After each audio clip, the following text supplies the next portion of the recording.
Une maman et 10 trucs, plus près de l'illumination à chaque réveil nocturne. Humour, mignonnerie, paix dans le monde.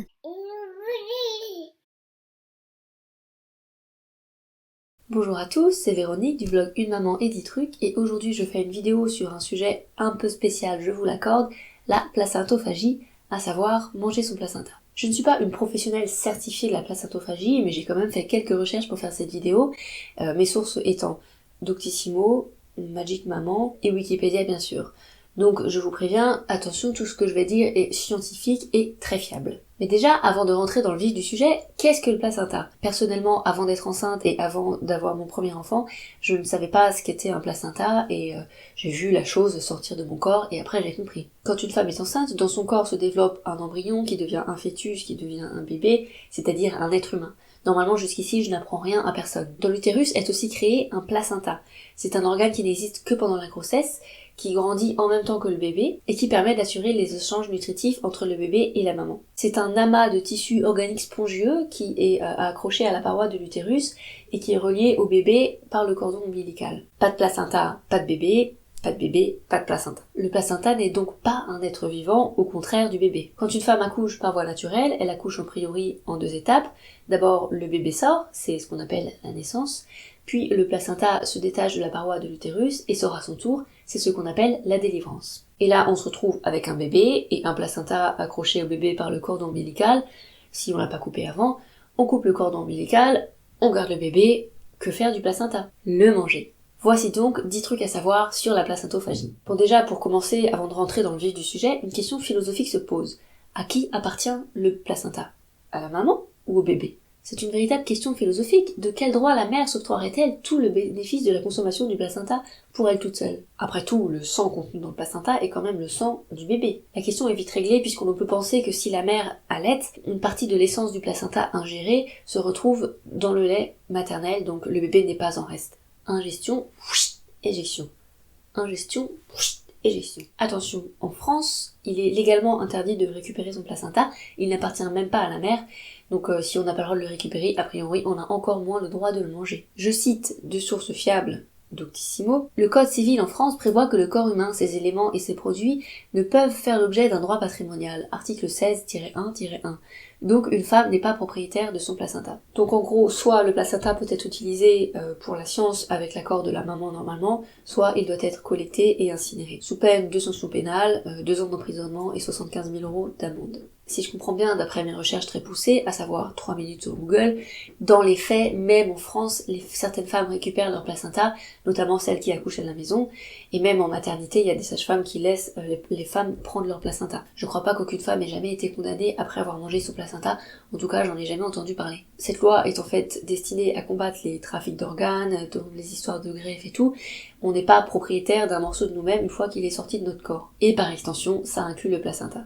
À moins que cette loi soit là pour éviter les dérives sectaires, où des gens voleraient des placentas qui ne leur appartiendraient pas, puis feraient des cérémonies où ils mâchouilleraient des morceaux de placenta en disant des incantations.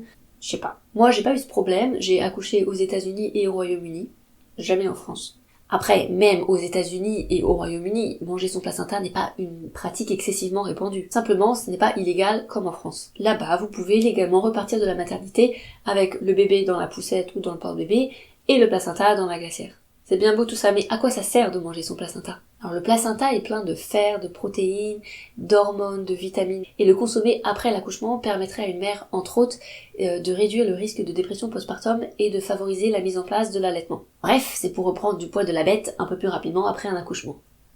Et éviter de devenir trop apathique ou trop hystérique parce que tu viens d'avoir un bébé et tu comprends rien à ce qui t'arrive. Une dépression postpartum, c'est pas du tout rigolo. Et si on peut éviter ça en dégustant un peu de cet organe spongieux qui vient de sortir de notre corps, autant en profiter. Bon, par contre, c'est pas trop prouvé scientifiquement. D'après Wikipédia, il y a des études scientifiques, mais pas à suffisamment grande échelle pour pouvoir démontrer statistiquement, de manière fiable, que le placenta a vraiment un rôle d'antidépresseur et de facilitateur de l'allaitement. Alors si c'est pas trop prouvé scientifiquement, pourquoi les faire, me demanderez-vous peut-être ? Pour une bonne et simple raison, parce que c'est cool. C'est cool, c'est juste trop cool.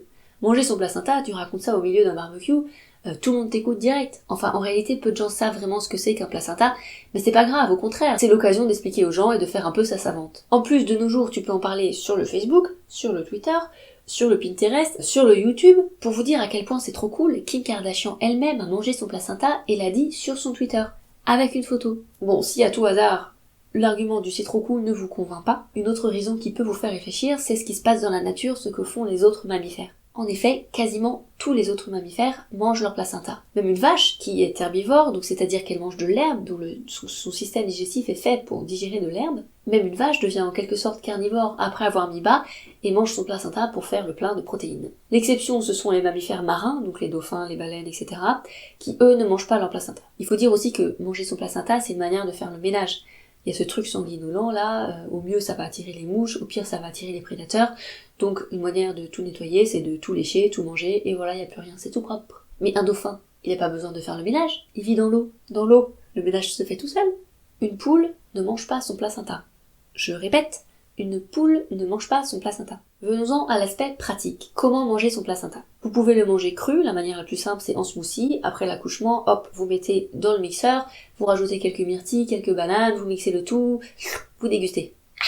Vous pouvez aussi le cuisiner. Aux États-Unis, quelqu'un a même publié un livre de recettes pour le placenta. 25 recettes de placenta, des recettes faciles et délicieuses pour cuisiner votre placenta. Inclus le fameux placenta bourguignon. Malheureusement, à ce jour, ce livre n'a pas été traduit en français. À noter, si vous êtes végétarienne, avoir un bébé est une occasion unique de manger de la viande sans causer la souffrance d'aucun animal. Je précise que le périnée n'est pas un animal. Petite digression, si vous êtes végétalienne, donc si vous refusez de manger tout produit animal, y compris le lait, faire un bébé est l'occasion unique de produire votre propre lait certifié zéro maltraitance animale. 100% local, 20 cm de la bouche. Si on y réfléchit quelques secondes, boire son propre lait me paraît plus naturel que boire le lait d'une vache qui produit du lait pour son veau. Mais on vit dans une société où boire le lait d'un autre animal est considéré comme normal, voire indispensable. Mais par contre, boire son propre lait, si vous racontez ça au milieu d'un barbecue ou dans une vidéo YouTube, alors là on va franchement vous prendre pour quelqu'un de bizarre. Personnellement, je trouve ça un peu excessif de faire un bébé dans l'optique de pouvoir manger de la viande et boire du lait sans causer de souffrance animale, mais chacune a ses motivations pour procréer, je respecte les choix des unes et des autres. Alors, si vous vous posiez la question, non, je ne bois pas mon propre lait, je vois pas l'intérêt de me faire chier à tirer mon lait pour le boire moi-même. J'ai goûté une fois quand même, bien sûr. Mais est-il légal en France de boire son propre lait? Est-il légal en France de manger ses propres crottes de nez? Si un jour quelqu'un découvre que la crotte de nez a des vertus antidépressives, ne risque-t-on pas de voir des nouveaux trafics apparaître, avec des gourous dangereux qui inoculeraient volontairement des rhumes à leurs adeptes, dans l'optique qu'ils aient un maximum de sécrétions nasales à ingérer? Tout ça pour avoir un peu plus de joie de vivre. On est tous à la recherche du bonheur, et certaines personnes peu scrupuleuses n'hésitent pas à en profiter. Pour en revenir à notre sujet du placenta, je ne mange pas de viande, ce n'est pas simplement pour une raison éthique de souffrance animale, c'est aussi parce que la chair, le sang, tout ça, j'aime pas ça. Je trouve ça gore, d'autant plus gore si c'est le sang de mon bébé. Ça tombe bien, pour les mamans comme moi, il existe une solution, l'encapsulation. Il est en effet possible d'encapsuler son placenta, c'est-à-dire de le transformer en petites gélules, des comprimés à avaler, comme des vitamines. Et c'est ce que c'est des vitamines, c'est bourré de fer, d'hormones qui rendent euphoriques et qui font gonfler les seins. D'ailleurs, étant donné leur richesse en fer, on recommande, lorsqu'on prend ces gélules, de ne pas prendre des compléments de fer à côté, parce que sinon on risque d'ingérer trop de fer et d'être constipé. On n'a pas envie d'être constipé quand on vient d'accoucher. C'est une terreur terrible dont on ne parle pas assez, je trouve, le premier caca après un accouchement. Une terreur monstrueuse. Et pourtant, c'est tabou. Combien de femmes se retiennent d'aller aux toilettes après avoir accouché parce qu'elles ont peur? Bref, pour en revenir à notre placenta, il existe un réseau international d'encapsulation de placenta, l'IPEN, Independent Placenta Encapsulation Network. C'est une source d'information et de documentation sur le sujet. Ils organisent des formations et des certifications et ils recensent tous les encapsulateurs professionnels certifiés de placenta. Alors cherchez pas, il y en a pas en France, vous savez pourquoi. Bon, faire appel à un professionnel a un coût, évidemment. Ça dépend qui, ça dépend où. Ça tourne autour de 150-200 €. Mais vous pouvez tout à fait encapsuler votre placenta vous-même. Vous pouvez trouver sur internet des kits d'encapsulation de placenta qui viennent avec tous les ingrédients dont vous avez besoin pour encapsuler votre placenta et un mode d'emploi. Et vous pouvez trouver des tutoriels sur internet à travers des blogs, des vidéos YouTube qui vous expliquent comment encapsuler vous-même votre placenta. Sans rentrer trop dans les détails, en gros, il existe 2 techniques d'encapsulation de placenta. La première technique, c'est la méthode traditionnelle chinoise. Cette méthode consiste à cuire le placenta à la vapeur avec des herbes, puis le placenta est déshydraté pendant une dizaine d'heures et enfin il est broyé et encapsulé. On aurait trouvé des documents datant de 1578 attestant qu'à l'époque on utilisait déjà le placenta comme remède dans la médecine chinoise. La deuxième technique d'encapsulation, c'est pour les adeptes du crudivorisme qui pensent que la cuisson peut endommager les hormones et les nutriments. Dans cette méthode, le placenta n'est pas cuit, mais simplement coupé en morceaux, puis déshydraté d'abord à 70 degrés pendant 1 heure pour détruire les éventuelles traces d'éléments pathogènes, puis à 55 degrés pendant 14-16 heures. Personnellement, j'ai choisi la méthode traditionnelle chinoise parce que j'ai aucun scrupule avec la cuisson. J'ai reçu 131 gélules dans un petit bocal comme celui-là, avec le logo de Lipen.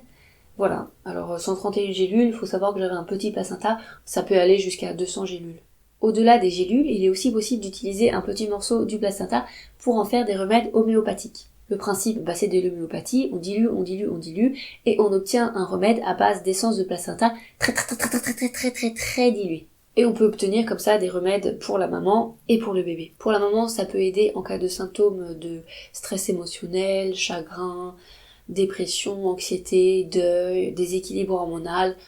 En gros, ça aide à être mère, quoi. Ça tombe bien. Pour le bébé, ça peut aider pour des symptômes de colique, de dentition, d'angoisse de la séparation, de difficultés liées à l'allaitement. En gros, à chaque fois qu'il pleure et qu'on ne sait pas quoi faire, on peut lui donner ça. Ça peut aider à donner l'impression qu'on sait quoi faire quand il pleure. Ça peut être utilisé pour tout symptôme émotionnel lié à la relation mère-enfant. Par exemple, pour le grand frère qui a du mal à gérer l'arrivée du deuxième. Ou plus tard, pour la crise d'adolescence. Est-ce qu'on peut utiliser ça pour encourager son enfant à manger les brocolis qu'il ne veut pas manger? Est-ce que, grâce à ça, il va arrêter de faire pipi sur la moquette alors qu'on lui a dit 3 fois de pas le faire? Je sais pas. On cumule quand même homéopathie et placenta, autant vous dire que là, c'est encore moins prouvé scientifiquement. Mais ça n'en est pas moins super cool pour autant. Ne négligeons pas le pouvoir de l'invisible. Nous sommes énergie. Tout est énergie. Bon, si vraiment vous trouvez ça trop cannibale à votre goût, mais que l'idée de faire quelque chose de votre placenta pour l'aspect un peu sacré de cet organe vous plaît bien, vous pouvez quand même le récupérer pour en faire quelque chose de beau qui n'implique pas d'ingestion par la bouche, ni par tout autre orifice d'ailleurs. Par exemple, vous pouvez l'enterrer et planter un arbre par-dessus. Voilà, ce qui appartient à la terre revient à la terre, l'arbre grandira en même temps que l'enfant et tout. Vous pouvez aussi utiliser votre placenta pour en faire de l'art. Par exemple, un arbre de vie, c'est utiliser le placenta pour faire une empreinte pour dessiner un arbre. Toutes les ramifications des vaisseaux sanguins forment les branches de l'arbre, et le cordon ombilical forme le tronc. Soit le sang en lui-même fait office de peinture, et après on fait une photocopie parce que le sang en tant que peinture ça ne tient pas bien la route. Soit on peut y ajouter de la peinture à l'eau pour faire un effet un peu moins rouge sang qui se dessèche avec le temps. Ça fait un joli poster dont la symbolique est très forte. Vous pouvez l'encadrer et l'accrocher dans votre salon. Simplement un conseil, décrochez-le quand l'enfant en question atteint l'adolescence, parce qu'avec la puberté et tout, il risque de pas bien le prendre. Autre exemple d'œuvre d'art, utilisez le cordon ombilical pour en faire un pendentif. Donc voilà, un pendentif, un cœur, en matière de cordon ombilical séché. Voilà, c'est très beau, c'est de l'art. C'est beau. C'est de l'art spirituel, c'est spirituel. Voilà. J'ai envie de pleurer à chaque fois que je le regarde. C'est vrai en plus. On peut faire plein de trucs différents, il suffit d'avoir un peu la fibre artistique. Je l'offrirai à ma belle-fille le jour du mariage de mon fils. Elle a intérêt à le porter si elle veut ma bénédiction. Non mais c'est bien de savoir couper le cordon, mais si on peut garder le cordon avec soi toute sa vie, c'est encore mieux. C'est un peu de la triche. En conclusion, pourquoi manger son placenta? Je pense l'avoir bien démontré avec cette vidéo. Manger son placenta, c'est vraiment l'avenir de l'humanité et une solution durable pour la paix dans le monde. Si vous aussi vous souhaitez participer à la paix dans le monde, ou juste si vous avez aimé cette vidéo et que vous souhaitez me soutenir dans mes missions d'investigation sur des sujets liés à la maternité, n'hésitez pas à partager cette vidéo, à la commenter, à vous abonner à ma chaîne YouTube, à mon blog, à ma page Facebook, etc. Merci beaucoup et à bientôt!